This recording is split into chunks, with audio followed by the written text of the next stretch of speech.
Okay, good afternoon, everyone, and thank you very much for joining this lab session at the ACT annual conference, where we'll be looking at the impact of recent money market fund reforms with a particular focus on the performance and resilience of the money market funds over the last year or so in the context of COVID-19, while also looking ahead to potential reform in this space. My name is Michael O'Shea. I work in Invesco's EMEA public policy team, and I'm joined in today's lab session by Laurie Brignac, Chief Investment Officer for Invesco Global Liquidity. Laurie, many thanks for joining today's session.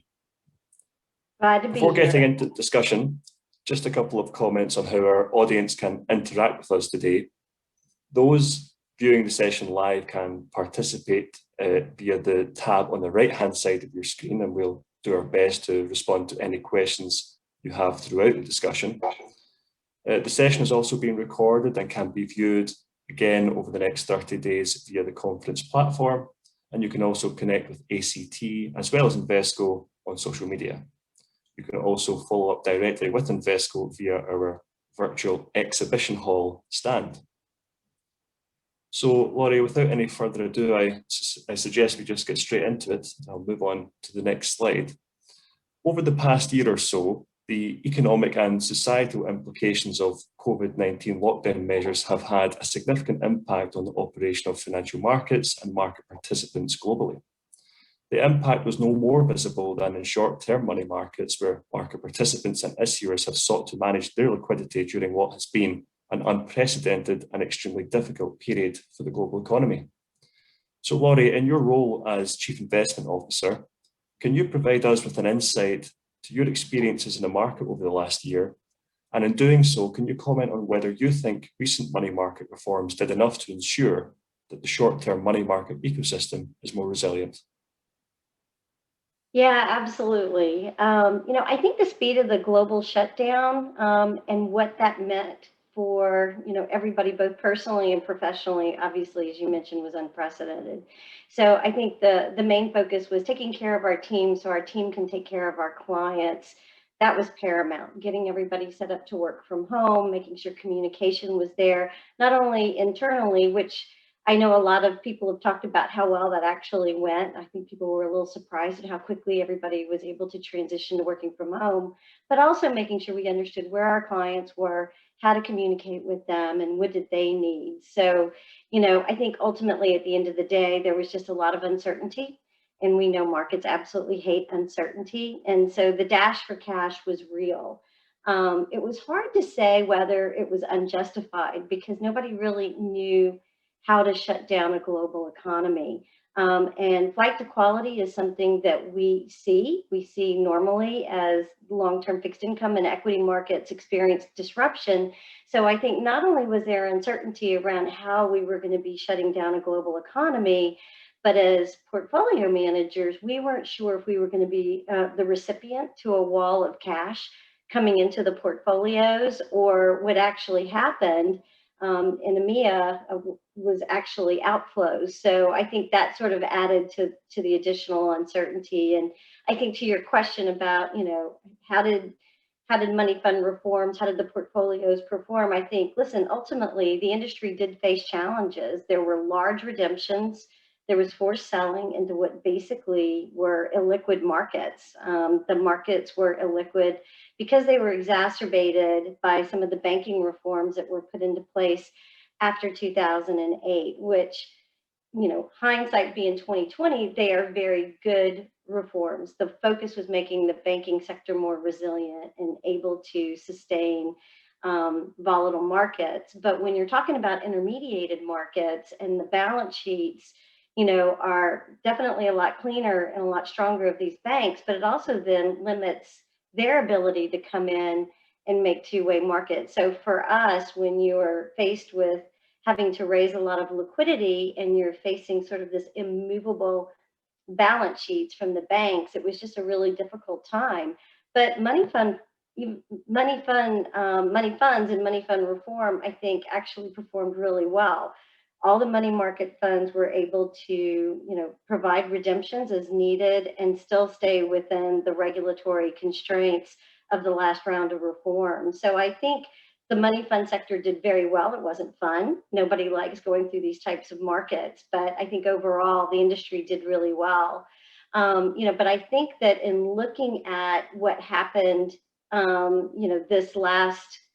this last year, I think it's the other thing I want to note is when you look at that first slide and you can see, yes, you saw the outflows that we saw in the first quarter of 2020, but investors are back and they're back in money market funds and assets are going up. So ultimately, at the end of the day, investors are voting with their cash and they are confident in the product that we're able to provide them. Yeah, absolutely, Laurie. And as you say, that is very prominent on the screen in front of you. We also saw a number of interventions from central banks from across the globe over the course of the last year, in particular the US Federal Reserve, European Central Bank and the Bank of England. How did these interventions impact underlying financial markets? And in hindsight, was there anything that central banks might have done differently, to your mind? Yeah, and I think if you go to the next slide, it was the central banks absolutely have their game plan. And at the time, especially last year, it was all about market stability. And they have their tools, they have their toolbox, they know what to do. We saw them, they came in, they cut rates, they made sure that there was plenty of cash and liquidity in the system.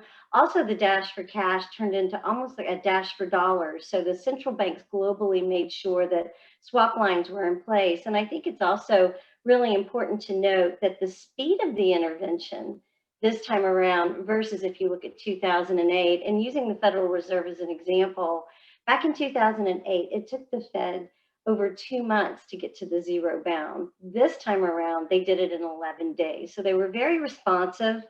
They were very active. They were on the phone with not only, obviously the banks, the dealers, but also ourselves.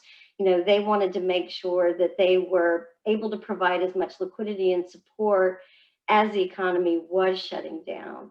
So they have a playbook, but the other thing that they didn't realize, and I think what they could have done better, is post 2008 market structure changed. As I talked about, we were looking to sell into very illiquid markets because the banks and the dealers, their balance sheets, they're not able to intermediate, unlimited with unlimited capacity in the markets. The only balance sheet that's big enough to do that are going to be the central bank balance sheet. So I think in hindsight, being 2020, and one of the calls that we were on with the central bank and the Fed in particular, they said, we're rolling out a lot of these programs, but the markets aren't reacting the way that we would have expected them to react. So that tells us that they're turning dials, but they're not getting the results they want because over the last, 10 years, market structure has absolutely changed. So they were very responsive. I think that's great. They were very surgical. So when you look at the alphabet soup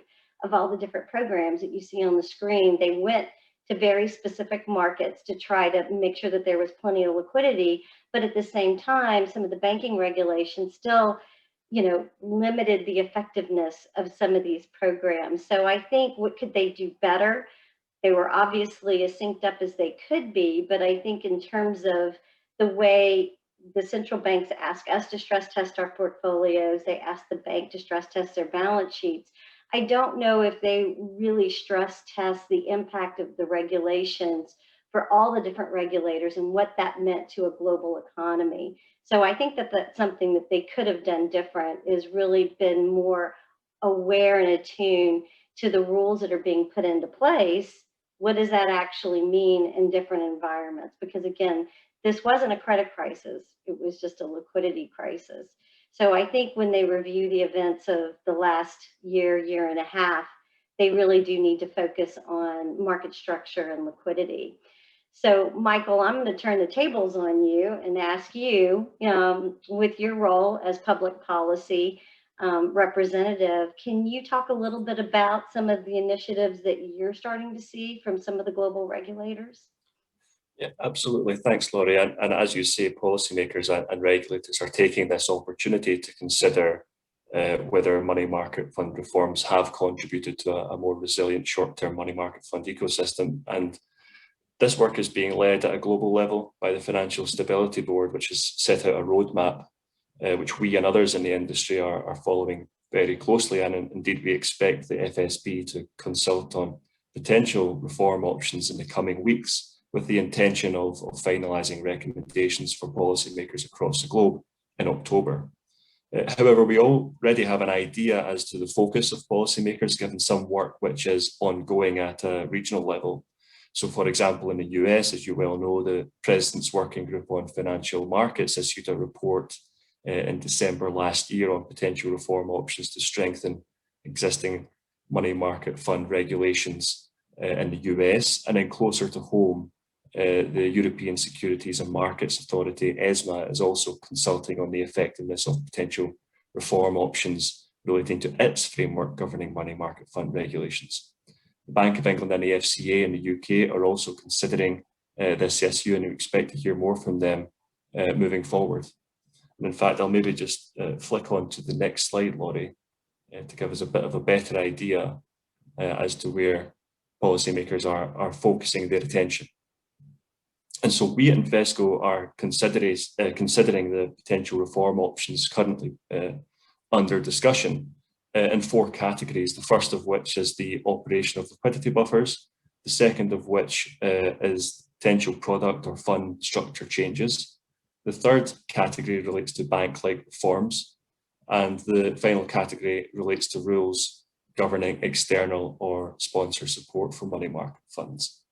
And perhaps maybe I'll just run through each of these individual categories as they are on screen.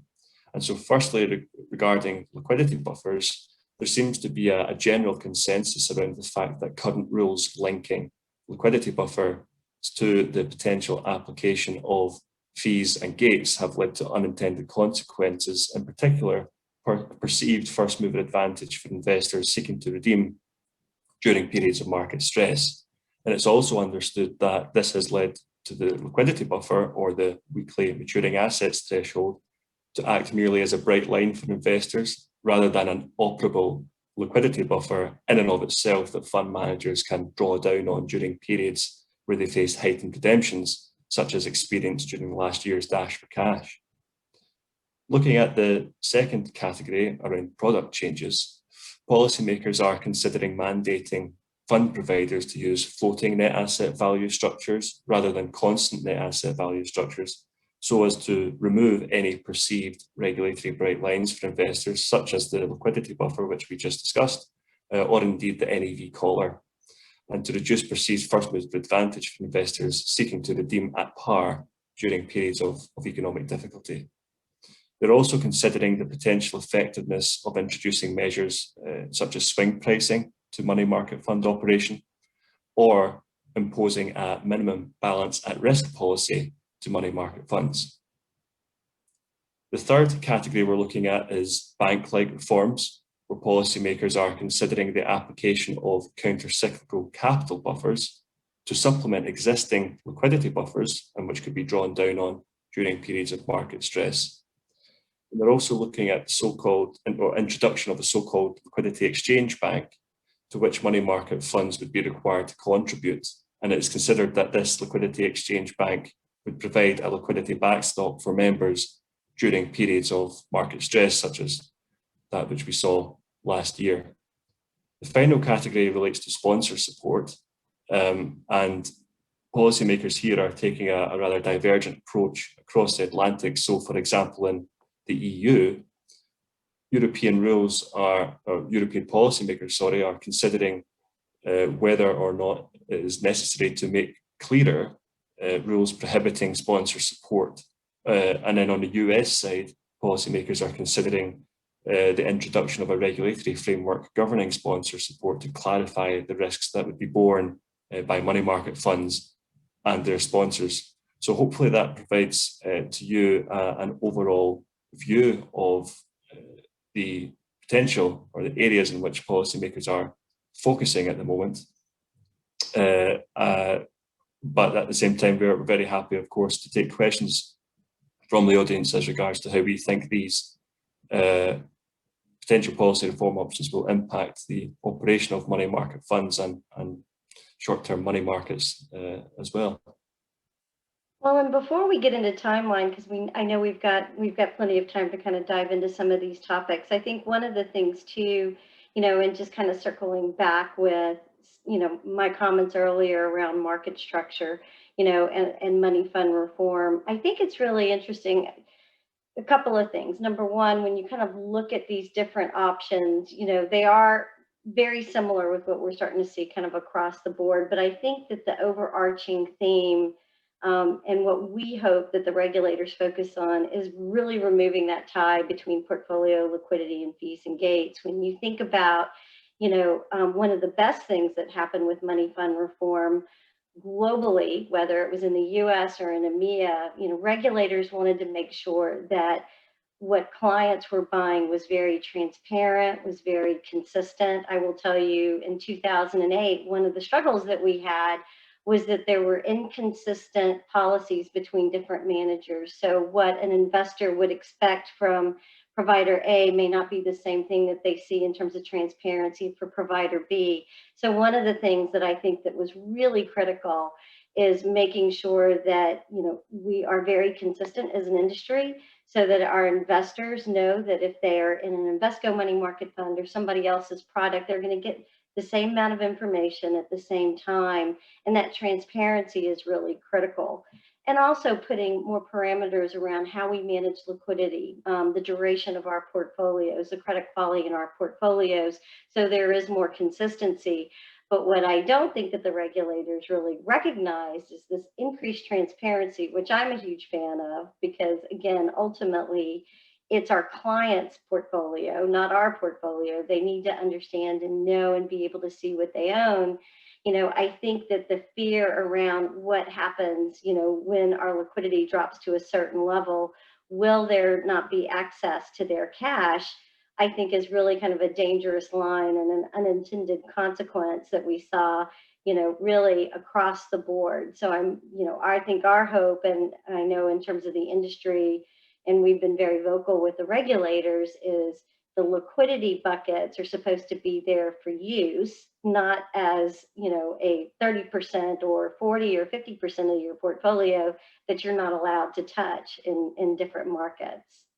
So I think that that's really what I hope. No matter what any of these other choices may come down the pike, ultimately that is the one that absolutely has to be fixed.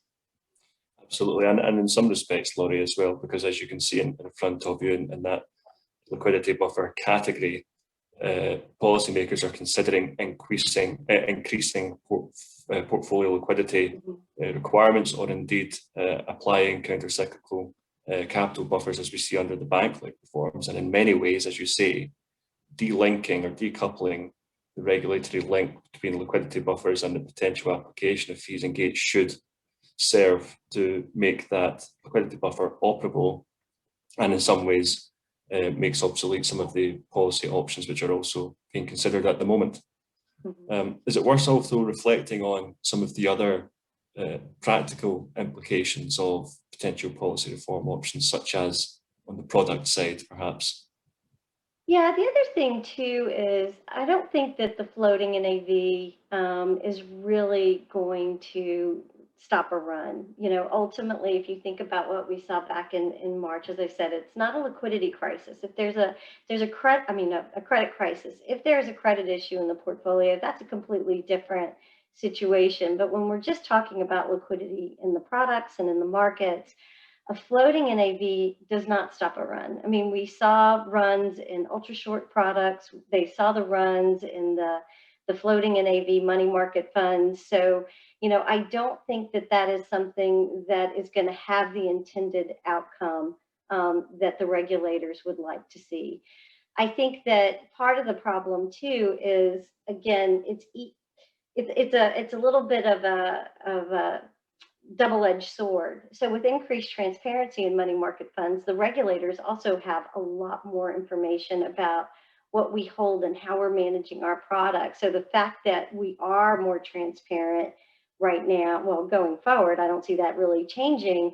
we are a little bit of an easy target. So they can look and say, well, you saw outflows, but investors, pull money out of money market funds. That's what we're here for. We're here to manage liquidity, and we do it, and we do it very well. So I think that with regulators just focusing on money market funds in a vacuum is not going to have the intended consequences. Even if they came back and said all money market funds are going to have a floating NAV, if we had another situation like we did back in February, actually, is when the stresses start, February through April of last year, a floating NAV would not have changed, the stress that they were seeing in the market. And the other thing too, I think it bears, noting, is that ultimately at the end of the day, money market funds are not the only participants in the front end of the curve. There's a lot of other investors who buy direct commercial paper, repos, reverse repos. There's a lot of participants in the front end of the curve. It's not money market funds. So our increased transparency, which I think is wonderful and important, it also, though, I think, unfortunately, it makes us a little bit of an easy target. And so that is one of the things that we've talked to regulators about is, you can do all of this other, all of these different things, to money market funds, but it's not going to fundamentally fix the stress that happened last March. Absolutely. And you also talked there about the important role that money market funds play in channeling liquidity to the real economy. And some of the policy options which are being discussed, for example, different parameters or strengthened parameters around portfolio liquidity or types of investments that money market funds could invest in, or indeed mandating membership of a liquidity exchange bank or facility or fund, ultimately end up constraining the operation of a fund, which is already quite difficult in this extremely low interest rate environment. So interested to hear your views on that as well. I think when I think about some of the bank-like reforms that are being proposed, or at least asked about, I mean, we had these discussions back in 2008, but I do think it's quite interesting that, when you listen to the regulators, they always say money market funds, are not banks. They want to make sure that there's a clear line that we are an investment product, but at the same time, then why would you potentially propose something that looks a little bit more like a bank for an investment product? And I think that's really just going to lead to investor confusion. I think listen, money market funds are investment products. Just like any investment product, there is going to be some risk. But when you think about the history of money market funds, 40 plus years of money market funds globally, and all the different interest rate and credit environments that we've seen. Now, granted, it seems like we have these crises a little bit more frequently now, but ultimately, at the end of the day, apart from what happened with Lehman and a small subset of funds, money funds have performed very, very well. And I think as long as we can be very clear about what we are and very clear about what we're not, and maintain that transparency and those communications too, also with our clients, because as I always say, it's not our assets, it's our clients' assets. So we want to make sure if they need liquidity at certain periods of time, or if they have concerns around certain sectors or credits, you need to have those conversations so that you can structure a portfolio that makes sense for your investors. Absolutely. And maybe just on the final point relating to sponsor support, I mentioned a slightly divergent approach that seems to be or is considered being taken by regulators on both sides of the Atlantic. Are you able to say a bit more there? I mean, we saw, for example, last year, ESMA issuing a communication to the market to make clear its interpretation of the EU rules on sponsor support, hence the EU's consideration of strengthening or making clearer its rules there. Are you able just to say a bit more on the different approaches from across the Atlantic here? Yeah, so it's interesting. One of the things that you said is they need to be clear about what this means and what it doesn't mean, because ultimately at the end of the day, kind of how we started the conversation, uncertainty is the problem, right? If people are uncertain about what's going on in the markets, in the economy, with regulations, even thinking about, tax implications, all of these things impact investors and the way they make decisions. So I think number one, we have to be very clear about what we are, what we aren't, where the support is, if there is support. And, I do think, quite honestly, I think that the view that ESMA is taking in EMEA around sponsor support is healthier, because it does say these are investment products. They're going to stand more on their own 2 feet. This is what they're intended to do. I think when in the US, you can provide, when sponsors can provide support for their money market funds, I think that's a little bit of that's a more dangerous situation, because whether you're an independent asset manager or a bank-owned investment manager, I think that the expectations are quite different. And I think that's a dangerous game, especially if you think about the size of the money fund industry in the US. It's at $4.7 trillion. That's a lot. And so that's where I think, with the way ESMA thinks about money fund reform, money market funds, and what they are, I think is a more prudent approach. Indeed, and I do think we will see ESMA pursue and continue to pursue that approach as we move forward towards the European Commission's review of the regulation. And maybe on that point, Laurie, I can just turn over to the slide outlining the what we see as an indicative timeline for reform in this space, and maybe just to give the audience an overview of how we see things moving forward in the next couple of months. So as mentioned previously, we're expecting the FSB to consult on potential money market fund reform options in the coming weeks, and will publish recommendations for policymakers around the world in October. But closer to home, and following the ongoing ESMA consultation, which closes at the end of this month, ESMA will publish a formal opinion in the second half of this year, ahead of the European Commission's review of the EU money market fund regulation, which is due by July 2022. Looking now at the UK, we're expecting to hear more from the UK authorities in the coming weeks, ahead of potential reform of the UK money market fund regulation, a review of which is due by July 2023. So we talked earlier about divergence in certain aspects of the rules across the Atlantic. We're also seeing divergence, at least potentially in timeline, from the EU and the UK. But ultimately, what we're hoping is that policymakers and regulators will continue to follow the express recommendations of the FSB, at least in terms of timeline for policy reform over the coming months. So in short, there's a lot going on at international and at regional level, and we expect objectives to crystallise over the coming months in the 4 policy areas that we discussed earlier.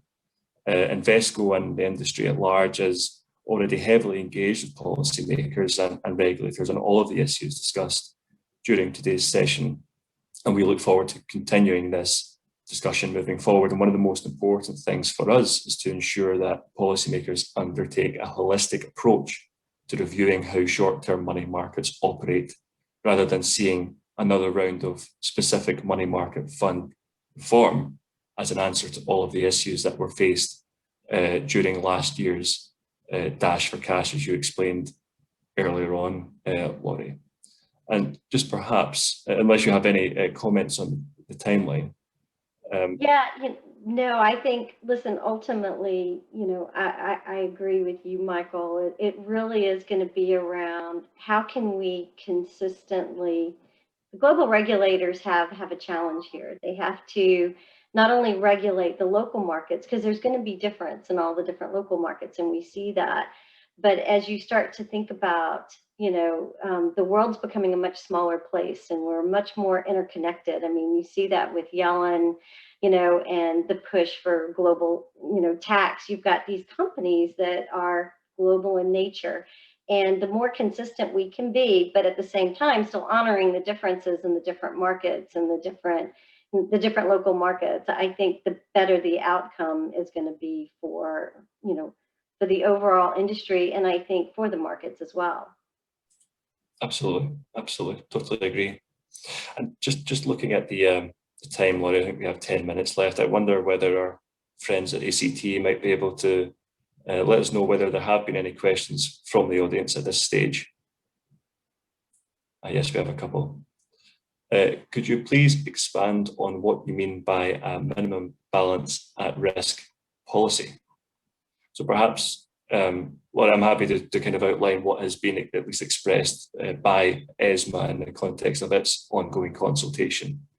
So what regulators are considering, or at least asking stakeholders for their opinion on, is the viability or effectiveness of a minimum balance at risk policy for money market fund investors, whereby a portion of investors' recent balances in a money market fund would be available for redemption only with a time delay to ensure that redeeming investors remain partially invested in the fund over a certain time period to share in any potential losses incurred as a result in reductions in asset valuation over that time period, which is to be determined. So that's how specifically regulators are viewing this potential reform option. I don't know, Laurie, whether you have, from your investor perspective, have any views on what that might mean for money market funds and investors. Yeah, I think with the minimum balance at risk, I understand where the regulators are going with this, because ultimately, when they think about a run, a traditional run, the fear is, how do you treat all investors the same? And how do you make sure the ones that move first aren't leaving a problem for the ones that move last, so to speak? So how do you spread that risk around? And minimum balance at risk is something that they are considering, that there will always be, whether you want to do 100% redemption, maybe you only get 95% of your balances immediately day one, and then you get the rest at a certain time period later. And I think to a certain extent that makes sense. You understand where they're trying to get to, but I think the problem that you have is operationally. So a lot of, I won't say a lot of, but some of the more structural reforms like that sound great in theory, but in practice, they're a little bit more difficult. So, as an industry, we are pushing back a little bit, because to your point, Michael, we want to make sure that any reforms that are proposed and that are enacted are going to have the outcome that the regulators are looking for. And I don't think that the minimum balance at risk is necessarily going to fix the market structure problem. That is effectively what we saw back in March and April. Absolutely. I think that's the key point in responding to policymakers' questions around this potential area of policy reform. Another question we have had in from the audience is, given the challenges brought about by COVID, how have Invesco's funds performed over the last 12 months? I think, Laurie, you will probably be best placed to comment on this one. Well, thankfully, the funds performed very well. Like I said earlier, we already have a very conservative liquidity strategy and profile of the portfolios. Also, just in terms of the credits that we're buying, we have a dedicated credit research team that focuses solely on the issuers that we're buying. So I think that that's really important. So we're not only holding a lot of liquidity, but we're buying high quality issuers. So though the events in March and April were not fun in terms of trying to make sure you've got plenty of liquidity and more liquidity than what you think you're going to need in an illiquid market, it was a difficult time. But I think too, the other thing that's really important is, though we see strides in technology where things are becoming more and more automated, people forget that is still very much a relationship business. It's the relationship that we have with our clients and those communications. And then also, the relationships that we have on the street, understanding where the pressure points are for our dealers and our counterparties to make sure that we are a good partner to them, so that they are a good partner to us when we need it. And so the portfolios performed very, very well. I don't want to have to go through that again, but I am confident, based on the way that we manage the funds, and again our relationships, that we can now withstand a liquidity crisis. We proved that we can withstand a credit crisis. Now we've got a liquidity crisis. Let's be done. Absolutely, and all the while, of course, while moving to a work from home environment as well, as a result of the lockdown measures that were taken by governments worldwide. We have another question on from the audience around how likely we think it is that all funds will be required to become floating NAV funds. Yeah, that's the million-dollar question. I am generally an optimist, so I do think at the end of the day that there will be a stable NAV or an LVNAV structure at the end of this. I think that not only the industry, but also our clients and other market participants have really been very clear with the regulators. And I think too, when they look at the redemptions that were faced in other open-ended products, they do recognize that just having a floating NAV, isn't necessarily going to stop a run. So I am cautiously optimistic that at the end of the day, we will be able to retain a stable NAV option for our clients, whether in the US it's going for institutional clients, whether in the US it's going to have to be a government strategy, or we will maintain the LVNAV. I do think ultimately at the end of the day, we will see them delink fees and gates from certain liquidity thresholds. But I do think, and regulators, they don't let you have anything for free. They have to come back with something.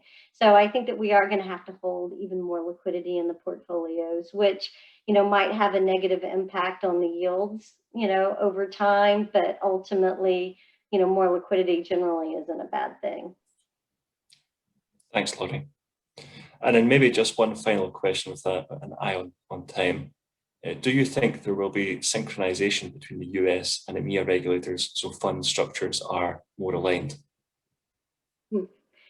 Well, that would be a great idea. I don't know if we're going to get that much alignment, to be perfectly honest. I don't see the US regulators implementing an LVNAV structure, and just because politically, I think it's going to be a little difficult. And that's the other challenge that we face as an industry, this view and this rhetoric that we cannot seem to change about regulators having to bail out money market funds. They didn't have to bail out money market funds. What they were doing is using money market funds as a conduit to bail out the short-term markets.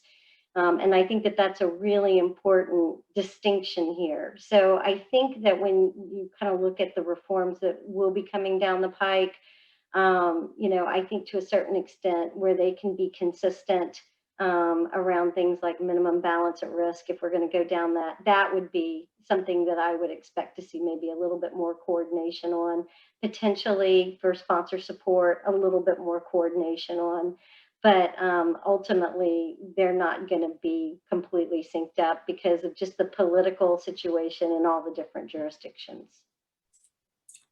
Absolutely. And I think as well, just to go back and comment on what we were discussing earlier on around international coordination, through my own experience formerly at the UK regulator, this international cooperation comes at a cost, and that cost is time. And what you do see is, as useful and as hopeful as we are for international cooperation to prevail and for regions to follow, for example, the FSB's lead and recommendations and what they bring forward later this year. As you say, Laurie, different regions may have to operate at different speeds, given the political implications at a local level. Just looking at time, and I think we have now responded to all of the questions from the audience. So on that note, I would just suggest that we conclude the session on money market fund reform, and we hope that you've and the audience have found it very useful and informative. Many thanks to those of you who joined the session and participated in the Q&A, and also to you, Laurie, for your insights on how money markets have held up over the last year or so. Thanks also to ACT for allowing Invesco to run this lab session. You can re-watch the session on demand via the conference platform, and you can also follow up directly with Invesco at our virtual exhibition hall stand. So thank you very much again for joining. We hope that you found it useful, and we hope to speak with you very soon. Take care.